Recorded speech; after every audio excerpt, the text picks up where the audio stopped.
Welcome to The Explainer. Today, we are diving deep into a story about a hugely popular toy maker, a truly massive data breach, and what the whole thing taught us about the secrets our kids' smart toys are actually keeping. So, what if your child's favorite toy was keeping a secret? I mean, a really big secret. Well, that was the unsettling reality for millions of families back in 2015. VTech, a huge name in electronic learning toys, was suddenly at the center of a pretty shocking security failure. Let's get into it. Okay, so here's the deal. VTech's products, things like kid-friendly tablets and smartwatches, they were all about being interactive. They connected kids to their parents through this app called Kid Connect. But, and this is the key part, to make all that magic happen, they had to collect a surprising amount of personal info. And we're not just talking about names and email addresses here. No, this system was storing some deeply personal stuff. We're talking photos of kids, actual voice recordings they sent to their parents, private chat logs, the works. So you can see the stakes are incredibly high before we even get to the part where things go wrong. This isn't just data points on a server. This is the digital footprint of a family's life. So you'd think a breach this big would need some kind of sophisticated, state-sponsored hacking team, right? Wrong. This whole thing was the work of one single curious hacker, and they didn't use some crazy new technique, they just stumbled upon a really obvious weakness on one of VTech's websites. The technique they used is called an SQL injection. It's a classic, pretty simple method that's been around for ages. I love this analogy here. It really is like asking a librarian for one book, and they just hand you the keys to the entire library. Security experts were, frankly, stunned. You've got this huge company, VTech, handling the most sensitive data imaginable, kids' data, and they were vulnerable to an attack this basic? It was unbelievable. And just like that, within minutes, the hacker had root access. That's the holy grail. It means complete and total control of VTech servers. But here's the twist. This person wasn't trying to make money or cause chaos. They were actually so horrified by how bad the security was that they decided to blow the whistle. They reached out to a journalist because they wanted to force VTech to fix this massive problem that was, recklessly endangering children.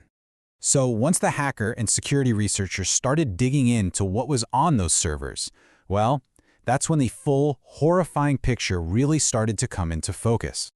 The numbers are just staggering. We're talking about nearly 6.4 million children, almost 5 million parent accounts. This wasn't just a local problem. This was a massive, global incident. It hit families all over the world who did nothing more than buy a toy for their kid. And if you look at where the impact was felt most, you can see the US was hit the hardest, followed by France and the UK. It really just shows you how massive VTech's international reach was.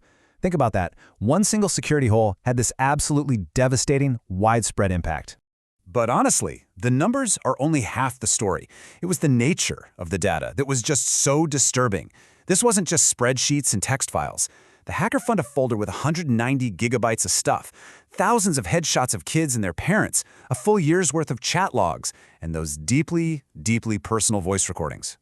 I mean, think about this example. An audio file of a child reciting the Pledge of Allegiance. That's what we're talking about here. This is why it was so sensitive. These weren't just data points.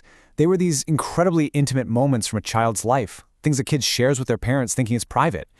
And it was all just sitting there, completely unprotected on VTech servers. So how could this happen?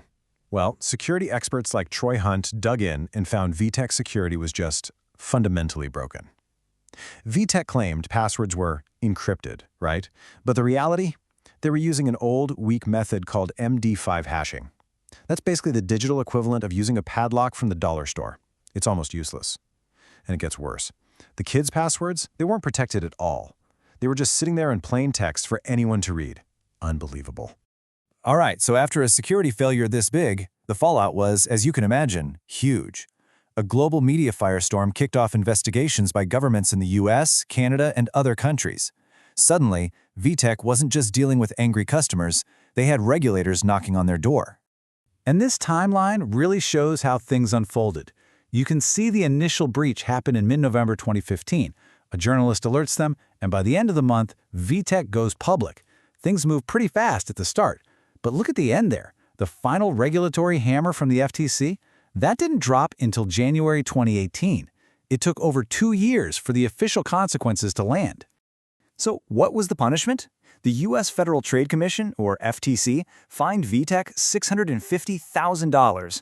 Now, that might not sound like a huge number for a big company, but it was for a specific reason, violating the Children's Online Privacy Protection Act, or COPPA. And the violation was pretty clear-cut. They collected kids' data without getting the right kind of parental consent, and then, to top it all off, they completely failed to keep it safe. But here's the thing. The $650,000 fine, that wasn't even the real penalty. The truly big punishment was this. The settlement forced VTech to undergo independent data security audits every 2 years for the next 20 years. Now that has teeth. It basically put them on a very short leash and forced the company to fundamentally overhaul its security practices for the long haul. So what happened to the hacker who kicked this whole thing off? Well, the 22-year-old who was arrested in the UK ended up getting a formal police caution. No prison time. Why? Because the authorities basically recognized that his intent wasn't malicious. He was acting as a whistleblower, trying to expose a serious danger, not to sell the data or hurt anyone. Okay, so let's talk about the legacy of all this. The VTech case really became a watershed moment. It was so much bigger than just one company's screw-up. It was a massive, flashing red warning sign for the entire Internet of Things industry, and especially for any company making connected products for kids. And get this. After the breach, VTech updated its terms of service with this little gem. It basically says, hey, you agree that any info you send might not be secure and could get stolen. Can you believe that? They tried to shift the blame and the legal liability onto their customers. Now, most legal experts said there's no way that would ever hold up in court. But wow, it really showed a troubling mindset about who's responsible for security. So what are the big takeaways here? This whole mess really drove home some critical lessons. For us, the consumers, it showed that every single connected device we bring into our homes is a potential security risk. And for companies, it was a brutal lesson that if you're collecting kids' data, you're held to a much higher standard. It proved that a toy company that makes smart toys also has to be a security company. Strong security isn't just a nice feature, it is absolutely essential. And that's really why this matters so much. The VTech breach was one of the first giant hacks that exposed the most intimate data of millions of children. It really forced a global conversation about the hidden risks of connected toys. It made all of us stop and ask some really difficult questions about the trade-offs we're making when we bring these smart devices into our homes, into our kids' lives. What exactly are we risking? So, when you look at all your connected devices today, do you really know what they're sharing? The legacy of the VTech hack is this powerful, maybe even uncomfortable reminder to stay vigilant. It was a failure of technology, for sure, but it was also a massive betrayal of trust, and it leaves us with that one crucial question to think about with our own technology.